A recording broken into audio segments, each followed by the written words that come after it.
Hello friends, మీకు ఇప్పుడు ఏదైనా ఇమేజ్ యొక్క బ్యాక్గ్రౌండ్ మార్చడం ఎలా అనేది చూపిస్తాను. దీనికోసం మరీ కష్టపడాల్సిన అవసరం లేదు. జస్ట్ ప్లే స్టోర్కి వెళ్ళండి. ఇక్కడ టెలిపోర్ట్ టెలిపోర్ట్ ఫోటో ఎడిటర్ అనే యాప్ ఉంటుంది.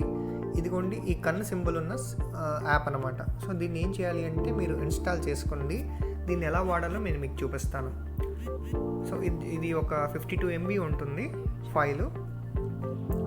సో దీని ద్వారా ఎలాంటి ఇమేజ్కైనా బ్యాక్గ్రౌండ్ ఈజీగా చేంజ్ చేసుకోవచ్చు అనమాట.